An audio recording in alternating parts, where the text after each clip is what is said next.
मेरे साथ बोलिए 4 1 14 7 1।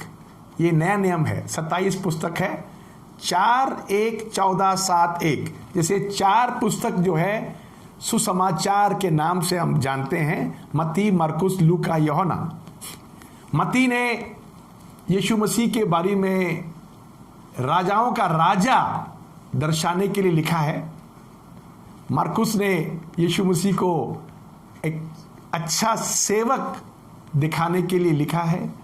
लूका ने लिखा है यीशु मसीह को एक काबिल इंसान दिखाने के लिए, और यूहन्ना ने एक काबिल परमेश्वर दिखाने के लिए लिखा है।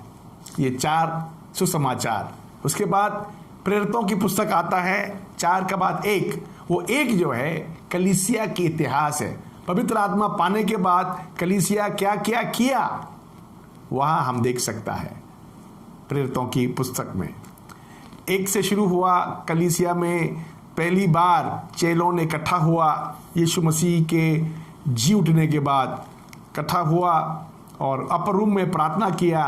माँ मरियम साथ में था और 120 चेले भी साथ में थे और भी लेडीज भी साथ में थे। और यहाँ बहुत ही इंटरेस्टिंग बात यह है, उन लोग इकट्ठे एक दूसरे के साथ प्रार्थना कर रहा था। 2 अध्याय में आपको मालूम है पवित्र आत्मा आया था। उसके बाद क्या क्या इन्होंने किया, 8 अध्याय तक चेलों की हर काम रिकॉर्ड किया गया था। और 9 अध्याय से पौलुस की जीवन मसीह में शुरुआत हुआ और 28 अध्याय में अंत हुआ पौलुस प्रचार करते हुए, और ख़त्म ये पुस्तक का हुआ नहीं। इसके बाद रोमियो से यहूदा तक 21 खत है। वो खत में 2 डिवीजन है। एक तो पौलुस का, क्योंकि पौलुस 14 पत्रियां लिखी है, तो पौलुस की 14 पत्री जो है पौलुस की पत्री है 14। उसके बाद 7 पत्री जो है पतरस ने 2 लिखा है, यूहन्ना ने 3 लिखा है 5। उसके बाद याकूब ने 1 और यहूदा ने 1। तो 7 पत्रियां जो है इसको जनरल एपिस्टल कहता है, वो है। आखिरी में एक पुस्तक है, उसका नाम है प्रकाशित वाक्या। वो है आने वाला बातों की जो गुप्त बातें हैं उनकी खोलना, उनको ढक्कन हटा के दिखाना, उसको प्रकाश वाक्या कहता है। तो यहाँ आपको मालूम है 4 1 14 7 1 जो है आपके 5 उंगली, दाहिने हाथ के 5 उंगली में 4 1 14 7 1 जो है 27 पुस्तक नया नियम है। बाएं हाथ में 5 12 5 5 12 जो था पुराना नियम की 39 पुस्तकें थे, और नया नियम में 4 1 14 7 1। तो आपके 10 उंगली जो है बाइबल की पूरी कहानी आपके 10 उंगली में बट सकता है। यहाँ आज हम पौलुस की 14 पत्रियों में हम पढ़ा, रोमियो, पहला करंथियों, दूसरा करंथियों, गलातियाँ, इफिसियों। आज 6ठा पुस्तक है जिसका नाम है फिलिपियों। मैं फिलिपियों का पुस्तक को 4 भाग में बटाना चाहता हूं आपके साथ, ठीक है? 4 भाग में बटाना चाहता हूं। ये 4 भाग है। पहला भाग 1 अध्याय 12 से 30 आयत। 1 अध्याय 12 आयत से 30 आयत में हम देखता है हमारा मन एक सा होने के लिए, एक मन होने के लिए। और दूसरा 2 अध्याय 1 आयत से 30 आयत में हम देखता है हमारा मन सेवक का मन होने के लिए, एक सेवक की मन हो। और तीसरा 3 अध्याय 1 से 21 में हम देखते हैं हमारा मन आत्मिक मन होने के लिए।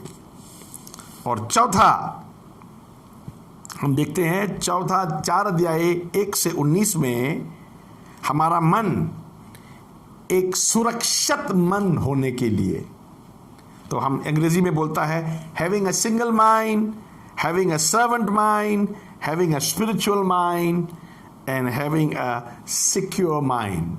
ये 4 मन की भावनाएं होने के लिए हमें परमेश्वर का वचन सिखाता है। अभी आपके साथ मैं पंच लाइन लेना चाहूंगा। हर अध्याय में एक पंच लाइन है।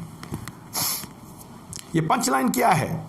जैसे पहला अध्याय में हम 21 आयत पढ़ते हैं। पहला अध्याय 1 में 21 आयत। इसलिए मेरे लिए जीवित रहना मसीह है और मर जाना लाभ है। हाँ, मेरे लिए जीवित रहना मसीह है, मर जाना लाभ है। आपको मालूम है पौलुस कौन सी परिस्थितियों में थे जब फिलिपियों की पुस्तक लिखने के टाइम? पौलुस जेल में था, फिलिपियों के जेल में था। वहां से उसने 4 पत्रियां लिखी, जिसको बोलता है प्रिजन एपिसल्स, कैद की खत। 4 खत है, इफिसियों, फिलिपियों, कोलोसियों और फिलेमोन। ये 4 खत पौलुस जेल से लिखा था। अभी पौलुस जब लिख रहे थे उसके परिस्थिति क्या थे उसको खुद मालूम नहीं है, वो मरने वाला है या वो जिएंगे। तो वो तैयार था। हम पढ़ेंगे 20 आयत, 1 अध्याय की 20 आयत। मैं तो यही हार्दिक लालसा और आशा रखता हूँ कि मैं किसी बात में लज्जित ना हूँ, पर जैसे मेरे प्रबल साहस के कारण मसीह की बढ़ाई मेरे देह की द्वारा सदा होती रहती है, वैसे ही अब भी जो चाहे मैं जीवित रहूं या मर जाऊं। मैं जीवित रहूं या मर जाऊं। पौलुस को मालूम नहीं है उसकी सेंटेंस क्या होने वाला है जेल से। अभी वो ट्रायल में जाना है, उसके बाद उसको मरवा भी सकता है और जिंदा भी छोड़ सकता है। तो उसको मालूम नहीं है, मगर वो एक बात मालूम है, वो मरूं या जीऊं उसके लिए प्रभु यीशु मसीह है। मैं आज आपको पूछना चाहूंगा, आप लोग सब विश्वासी लोग हैं, वचन के अनुसार आप परमेश्वर के पास आता है तो कोई ऐसा स्वाद है आपके पास, या कोई ऐसे कुछ चीज है प्रभु मेरे लिए ये कर ले, या उसके बिना आप आ रहा है? यहां बहुत जरूरत है ये बात जानना। बहुत लोग यीशु मसीह के पास आ तो रहा है मगर अपने मतलब भी है उसमें। क्या आप अपना जीवन को प्रभु के हाथ ऐसे सौंप सकता है, मैं मरूं या जीऊं उसके महिमा के लिए? एक आदमी के जीवन में परिस्थितियों की असर खत्म हो जाता है, मालूम है कब? जब वो कोई बात को लेके परेशान नहीं होता है। बस किसी बात को लेके परेशान होना, किसी बात को लेके प्रभु के पास जाना, जब तक ये चलेंगे परिस्थितियों में ही आप रहेंगे। परिस्थिति आपको गिराएंगे, परिस्थिति आपको दबाएंगे, परिस्थिति आपको कहीं का नहीं छोड़ेंगे। परमेश्वर का वचन कहता है, पहला अध्याय परिस्थिति, पौलुस की परिस्थिति थोड़ा बुरा था, जेल में थे, कैद में था, मगर यहां वो बताना चाहता है, मैं सुसमाचार की डिफेंस पढ़ेंगे हम 16 आयत। कई बार तो ये जानकर कि मैं सुसमाचार के लिए उत्तर देने को ठहराया गया हूँ, मैं सुसमाचार के लिए उत्तर देने को ठहराया गया। प्रेम से प्रचार करते हैं। लोगों को प्रचार करना आता है मगर सुसमाचार के जवाब देना नहीं आता है। इसको बोलता है apologetics, defence of the faith. ये है अपोलोजेटिक्स। ये अपोलोजिस्ट है।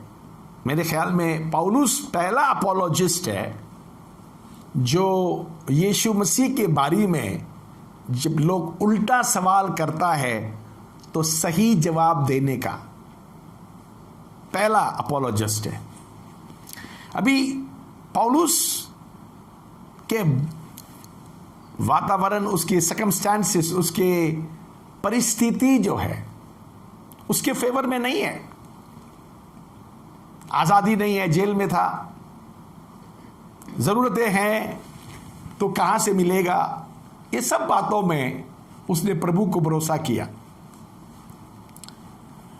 यहाँ पौलुस की परिस्थिति अच्छा नहीं होने के कारण पौलुस ने परिस्थिति को जीतने के लिए एक फैसला लिया। वो है 21 आयत में ऐसा लिखा है, क्योंकि मेरे लिए जीवित रहना मसीह है और मर जाना लाभ है। मेरे लिए जीवित रहना मसीह है, मर जाना लाभ है। जब ऐसा फैसला करने के बाद एक आदमी को आप छू नहीं सकते।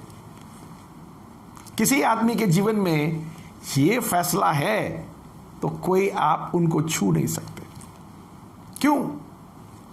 आप उसको जंगल में फेंक दो, कचरा का टिन में डाल दो, आप कहीं भी उसको फेंक दो, उसमें कोई लालसा नहीं है। उस आदमी में कोई लालसा नहीं है। जीना उसके लिए मसीह है, मरना उसके लिए लाभ है। तो आप क्या कर लेंगे? वो मौत से नहीं डरता। आप क्या डराएंगे उसको? मौत से नहीं डरता। आप क्या तंग करोगे? शरीर उसके लिए होना उसके लिए एक बोझ और तंग है। अभी क्या कर लोगे आप कुछ नहीं कर सकता है। वो पहला अध्याय हमें सिखाता है सिंगल माइंड, एक सा मन। और पहला अध्याय हमें सिखाता है परिस्थिति को कैसा जीतना है। क्योंकि हमारा 4 दुश्मन है, समझ लीजिए, जो हमारा अंदर की आनंद, प्रभु की आनंद को चोरी करने के लिए 4 दुश्मन आता है। पहला दुश्मन है परिस्थिति। आप परिस्थिति को चोरी नहीं करने दिया तो आप में आनंदित होना अवश्य है। हालेलुया। उसके बाद दूसरा बात, आपकी अंदर की खुशी को कौन चोरी कर सकता है? दूसरा दुश्मन, आपका दूसरा दुश्मन है आपकी संगी, भाई बहन, दोस्त, फेलोमैन के मानी आपके संगी, दूसरा आदमी, वो भी चोरी कर सकता है। कैसा? कभी कभी उनके बिना आप नहीं रह सकता है, उनके साथ रहना भी आपको मुश्किल है। क्यों? वो भी एक इंडिविजुअल है, उनका ख्यालात अलग अलग है, उनकी समझ अलग है और आपकी अलग है।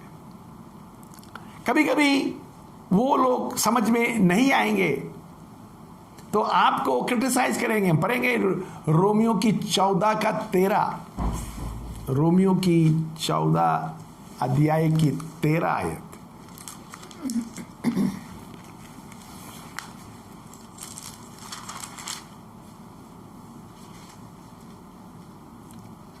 सो आगे को हम एक दूसरे पर दोष न लगाएं, पर तुम यही ठान लो कि कोई अपने भाई के सामने ठोकर का कारण ना रखे। हाँ, अंग्रेजी में बोलता है stop passing judgement to one another. एक दूसरे की खिलाफ बोलना खिलाफ बोलना बंद करो। किसी के नाम लेता है तो दूसरा आदमी उस पर खुश नहीं होता है। कोई भी पास्टर दूसरा पास्टर को तारीफ नहीं कर सकता। ऐसा क्यों?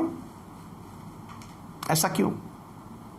फेलो मैन, अभी आपके संगी आदमी जो काम करता है प्रभु में या आपके साथ नजदीक में जाता आता है, उसके साथ कैसे काम करे 5 आयत में हमें सिखाता है। 2 अध्याय 5 आयत। जैसे मसीह यीशु का स्वभाव था वैसा ही तुम्हारा भी स्वभाव हो। जैसा यीशु मसीह की स्वभाव था ऐसा ही तुम्हारे भी स्वभाव हो। यीशु मसीह के स्वभाव क्या था? पढ़ेंगे 6 आयत।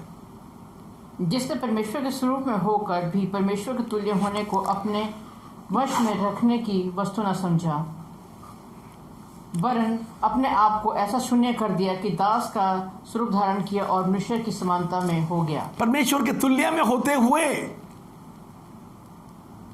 जब शरीर में जब आया था, अपने आप को नम्रता करके कुछ भी नहीं बना दिया। और हमें क्या बताता है? आप अपने भाई के साथ दुख नहीं होना चाहता है तो क्या करना चाहिए? आपका अंदर की अहंकार, जिसको अंग्रेजी में ईगो कहता है, वो मर जाना चाहिए। नहीं तो अहंकार जब तक है, मैं, मेरा, मुझे, ऐसा क्यों बोला, ये बातें जो है चलते रहेंगे। इसीलिए 3 आयत कहता है मत करो, मत करो। क्या मत करो बोलता है 3 आयत में? विरोध या झूठी बढ़ाई के लिए कुछ ना करो। कुछ ना करो। क्या? विरोध या झूठी बढ़ियाई। ओके, विरोध या झूठी बढ़ियाई के लिए कुछ भी ना करो, पर दीनता से एक दूसरे को अपने से अच्छा समझो। हाँ, दीनता से एक दूसरे को अपने से अच्छा समझो। जब तक ईगो नहीं मरता, जब तक अहंकार नहीं मरता, आप किसी को अपने से अच्छा नहीं समझ सकता है। ये है 2 अध्याय की। 2 अध्याय में बताता है कोई दूसरा आदमी जो आपके संगति में है वो आपका खुशी ना छीन ले। खुशी चोरी हो सकता है। कैसे? जब अहंकार आपका बीच में आएंगे तो वो खुशी भी खो सकता है।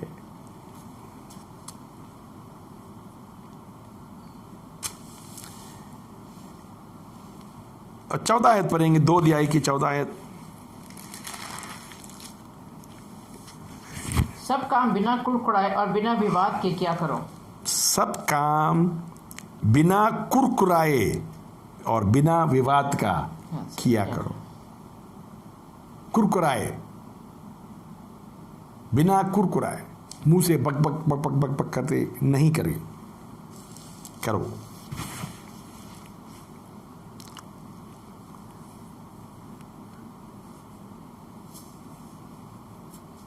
हालेलुया। हम पढ़ेंगे एक और आयत 2 अध्याय की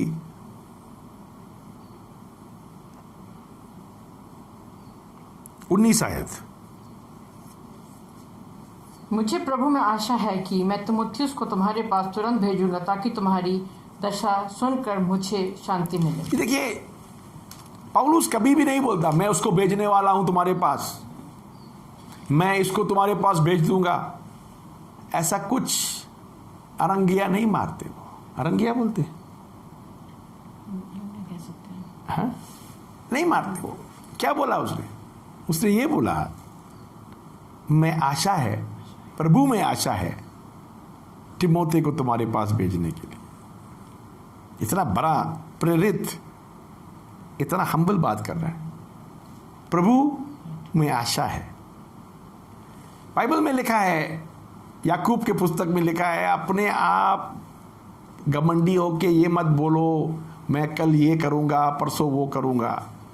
पढ़ेंगे मेरे साथ याकूब के 4 अध्याय, याकूब के 4 अध्याय आपके पास है, मेरे साथ देखिए। याकूब के 4 अध्याय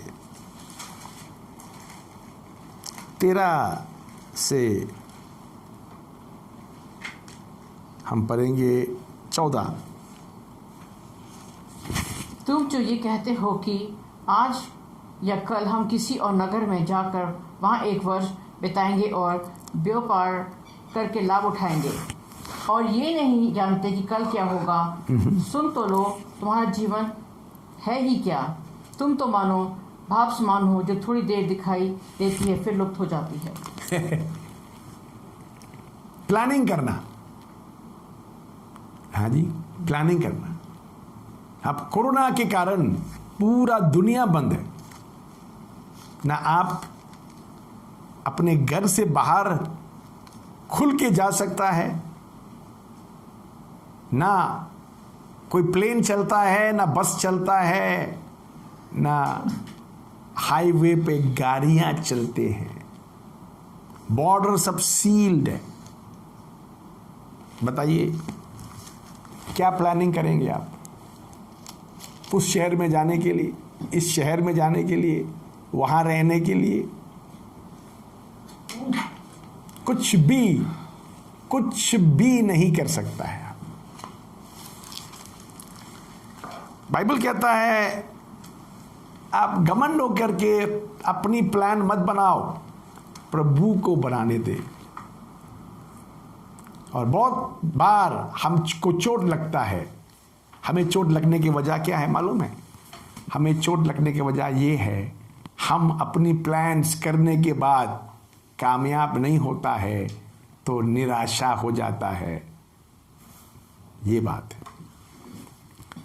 अभी दूसरा अध्याय में बताता है, मसीह के ख्यालात हो, आप में मसीह के ख्यालात हो, जैसा मसीह था, अपने आप को नम्रता किया, सब कुछ होते हुए भी कुछ नहीं होने के जैसा रहा। यीशु मसीह की बात कर रहा है। मसीह के ख्यालात होने से, मसीह जैसा सोचने से हमारे खुशी नहीं खोएंगे, बाइबल कहता है। तीसरी अध्याय में हम आपके साथ जाएंगे। तीसरी अध्याय हमें क्या बताता है? तीसरी अध्याय हमें बताता है दुनिया की चीजें, मटीरियल थिंग्स, वो भी हमारा खुशी खो जाता है। आपके मन में ये करना है, वो करना है, ये खरीदना है, वो खरीदना है, नहीं खरीद पाता, नहीं कर पाता तो आपका मन भी निराशा हो जाता है, खुशियां छीन जाता है। यहाँ 3 अध्याय की 9 आयत और 10 आयत में ऐसा लिखा है। पौलुस कहता है, मैं 2 चीजों को खोजता हूं, मसीह यीशु का ज्ञान एक, दूसरा उसके जी उठने की शक्ति। ये 2 चीजों को मैं खोज रहा हूं। ये 2 चीज पाने के लिए मैं सब कुछ करूंगा, दुख भी उठाऊंगा, सब कुछ कर सकता हूं, ये 2 चीजें पाने के लिए। आप क्या चाहते हैं? पौलुस 2 चीजें, यीशु मसीह का ज्ञान और यीशु मसीह के जी उठने की शक्ति, 2 चीज चाहिए उसको। इसीलिए वो बोलता है, तमाम दुनिया को मैं समझता हूं कूड़ा है। पढ़ेंगे 3 अध्याय की 7 आयत। परंतु जो बातें मेरे लाभ की थी, उन्हीं को मैंने मसीह के कारण हानि समझ लिया है। 8। वरन मैं अपने प्रभु यीशु मसीह की पहचान की उत्तमता के कारण सब बातों को हानि समझता हूँ, जिसके कारण मैंने सब वस्तुओं की हानि उठाई और उन्हें कूड़ा समझता हूँ, जिससे मैं मसीह को प्राप्त करूं। उन्हें कूड़ा समझता हूं। दुनिया की चीजों को कूड़ा समझता हूं। क्या आप भी ऐसे ही समझते हो? आपकी कमाई दुनिया की चीजों को खरीदने के लिए है या प्रभु की महिमा के लिए? हालेलुया। पौलुस समझता है दुनिया की चीजें, ऐशो आराम, सब कुछ वो समझता है ये कूड़ा है, कचरा है, उसको कुछ नहीं समझता।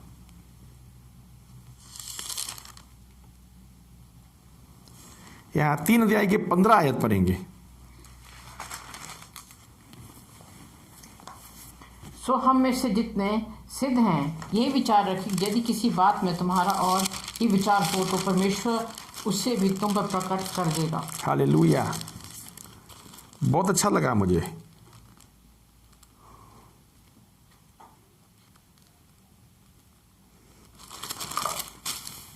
यहां कहता है परिपक्व है वो लोग ऐसा सोचेगा, ऐसा लिखा है 3 का पता। सिद्ध है, सिद्ध है, परिपक्व है वो ऐसा सोचेगा। कैसे सोचेगा? दुनिया का चीजों को कुछ नहीं समझेगा। अभी भी लोग यीशु मसीह में तो है, मगर दुनिया के चीजों के पीछे दौड़ रहा है पकड़ने के लिए। आप निराशा हो जाएंगे। प्रभु के अनुग्रह में बने रहे। प्रेरितों की पुस्तक 13 अध्याय में 43 आयत, 13 अध्याय की 43 आयत।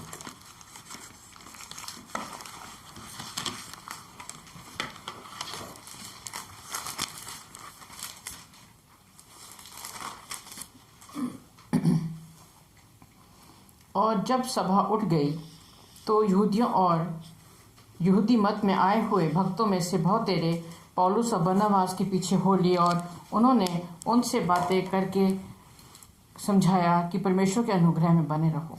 परमेश्वर की अनुग्रह में बने रहो, बने रहो। परमेश्वर की अनुग्रह में बने रहो। पौलुस अनुग्रह में बने रहा, दुनिया की चीजों के पीछे नहीं दौड़ता। तो तीसरा अध्याय की दुश्मन कौन है? दुनिया की चीज। दुनिया की चीजें खरीद लिया तो खुश हो जाता है, नहीं खरीद पाया तो गम हो जाता है। मैं और मेरा पत्नी CNI चर्च में पादरी थे। हम लोग कश्मीर में काम करते थे। अब से 34 साल पहले हम कश्मीर में चर्च ऑफ नॉर्थ इंडिया के पादरी होते थे। तो हम दोनों, नई शादी हुआ था, 1 साल शादी के बाद, और मेरी पत्नी प्रेग्नेंट था। मेरी बड़ा बेटी अभिषाक पैदा होने वाले थे, मगर हमल था मेरा पत्नी। और उस समय हम दोनों ने चर्च में भी, स्कूल्स में भी काम करते थे। Church of north India CNI की 2 स्कूल थे, एक टिंडेल बिस्को बॉय स्कूल और मेलिंसन गर्ल्स स्कूल। मेरी पत्नी वहां पर आते थे और मैं भी पढ़ाता था दोनों स्कूलों में। मेरे पत्नी गर्ल्स स्कूल में पढ़ाते थे और मगर मैं दोनों स्कूल में काम करते थे। जब मैं काम कर रहा था उस समय हमें एक ऐसा परमेश्वर की वचन हमारे मन में आया तनख्वाह मत लो। तो मैंने मेरे पत्नी को बोला मैं तनख्वाह नहीं लूंगा अभी चर्च से। ठीक है? तो बोला ठीक है। तो मैंने लिख दिया बिशप साहब को तनख्वाह नहीं चाहिए मुझे। उसके बाद तनख्वाह बंद हो गया। मेरा पत्नी ने भी अपनी तनख्वाह बंद कर दिया, उसने भी स्कूल से तनख्वाह लेना बंद कर दिया। दोनों की तनख्वाह नहीं थे। उस समय कैसे गुजरा? उससे पहले हम लोग तनख्वाह मिलते थे तो बाजार में दौड़ते थे, सामान खरीदते थे, पैसा खर्च खत्म कर देते थे।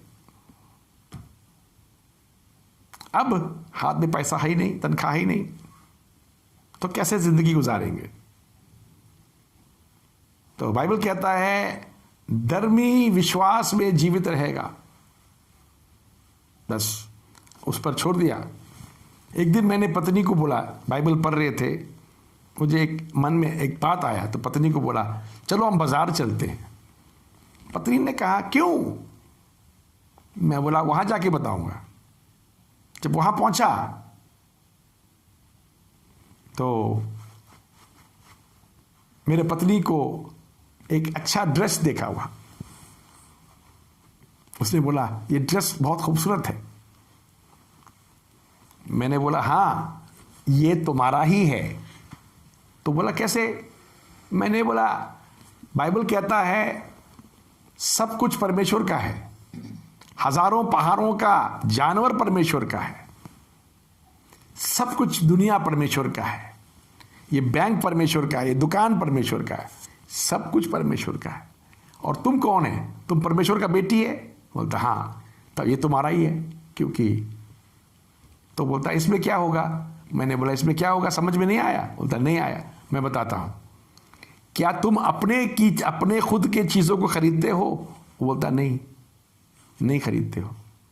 तुम्हारा चीज तुम्हारा है, खरीदने की जरूरत नहीं है। तो मैंने बोला ये भी दुकान में रहने दो, तुम्हारा ही है, जब जरूरत पड़ेगा घर पहुंच जाएगा। और ऐसा ही हुआ, जब जरूरत पड़ते थे घर पहुंच जाते थे। हमने खरीदने की जरूरत थी। और बाजार में गया, अच्छा जूता लगा मुझे, मेल शूज था, इसलिए बोला हाँ ये भी आपका ही है। तो हम पूरा बाजार घूम के अपने पसंद की चीज़ों को देखा, देखने के बाद एक दूसरे को कहा तुम्हारा है, तुम्हारा है, तुम्हारा है, तुम्हारा है। और ऐसा ही हुआ, जब हम जरूरत पड़े हमारे घर पहुंच जाते। आज एक बात बताएं, हम और दुनिया वालों में क्या फर्क है? हम परमेश्वर की है और परमेश्वर हमें ख्याल रखता है, हमारे जरूरतों का ख्याल रखता है वो। तो आप चिंता क्यों है? आप अन्य जाति तो नहीं है। ये अन्य जातियों का काम है अपनी जरूरतों को चिंता करना और दिन गिनना। अब कि ये इतना दिन बाकी है, इतना दिन बाकी है। कुछ नहीं बाकी है। क्या पता आगे क्या होने वाला है? आज बहुतों को तनख्वाह घर में मिल रहा है, काम नहीं करके, कोरोना वायरस के कारण। और बहुतों को काम करते हुए भी तनख्वाह नहीं मिल रहा है, क्योंकि पैसा नहीं होने के कारण। किसी को कुछ मालूम नहीं है। जिसकी जीवन आगे जाएगा वो जीवन है, प्रभु के अनुग्रह में रहेंगे तो आप आगे बढ़ सकेंगे। ऐसा ही हम चौथा दुश्मन को देखेंगे। तीसरा दुश्मन को तो आप देख लिया, दुनिया का चीज है, वो भी आपका मन की खुशी को चोरी कर सकता है।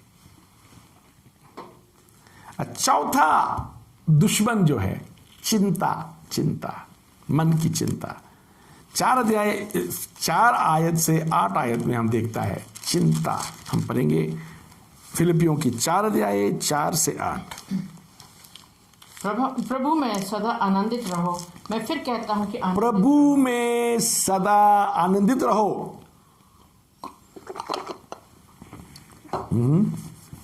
मैं फिर कहता हूँ आनंदित रहो। आनंदित रहो। तुम्हारी कोमलता सब मनुष्य पर प्रकट हो। ये क्या बात है? कोमलता क्या है? तुम्हारी कोमलता सब मनुष्य में प्रकट हो। एक कोमलता क्या चीज है? आपका गवाही लोग देख रहा है। आपकी गवाही लोग देख रहा है।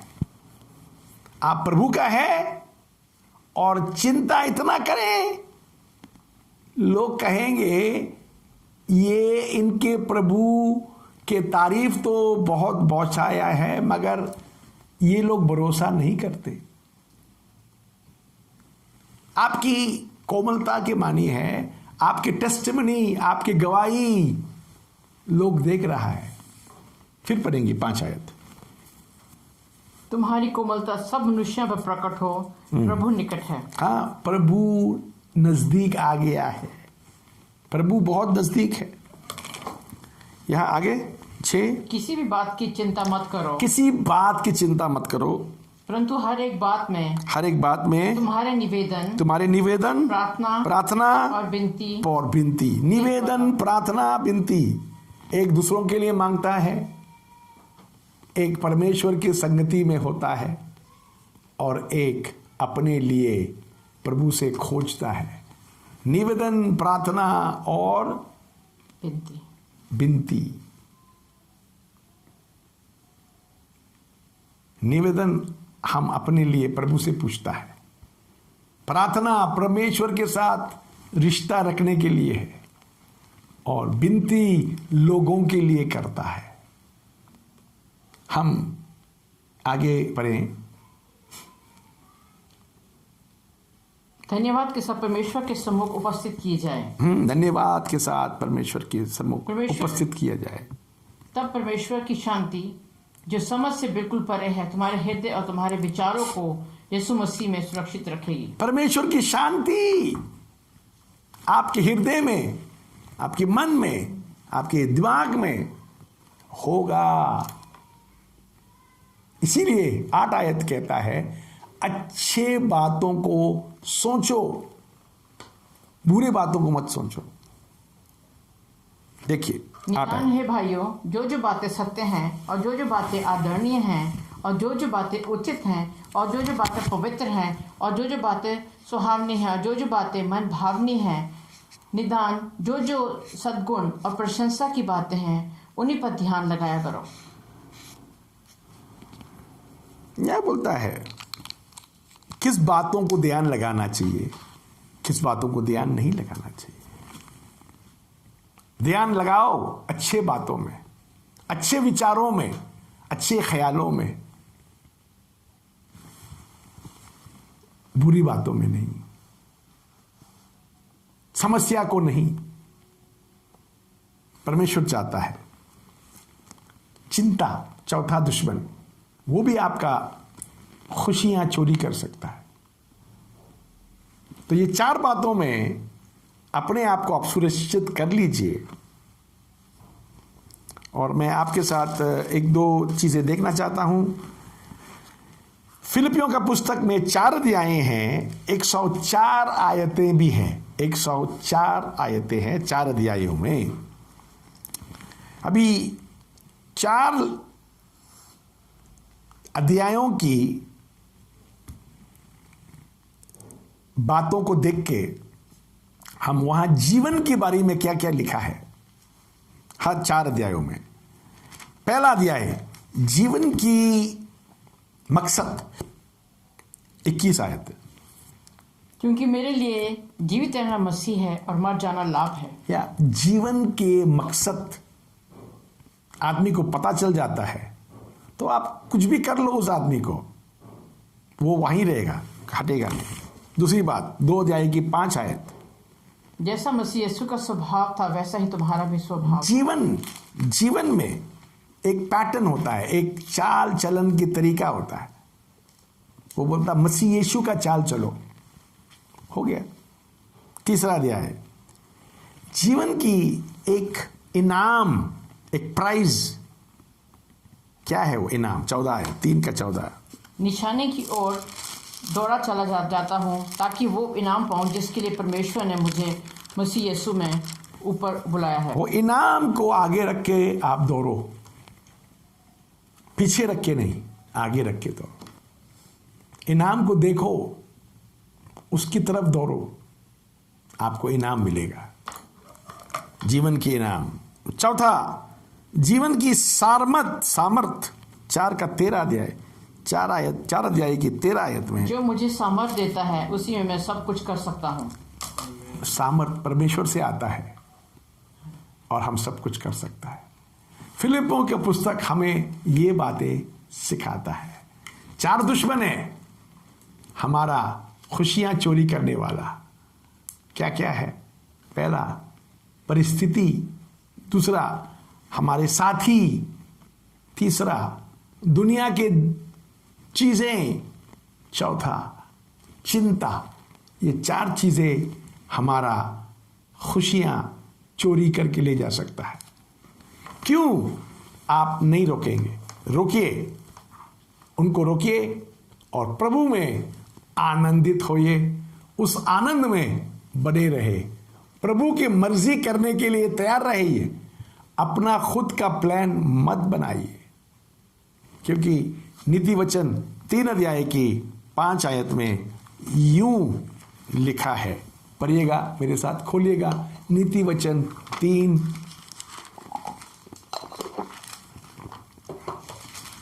उसके 5 आयत। तो अपनी समझ का सहारा ना लेना, तुम अपने समझ का सहारा मत लेना, वरन पूर्ण मन से वरन पूर्ण मन से यहोवा पर भरोसा रखना। यहोवा पर भरोसा रखना। हालेलुया।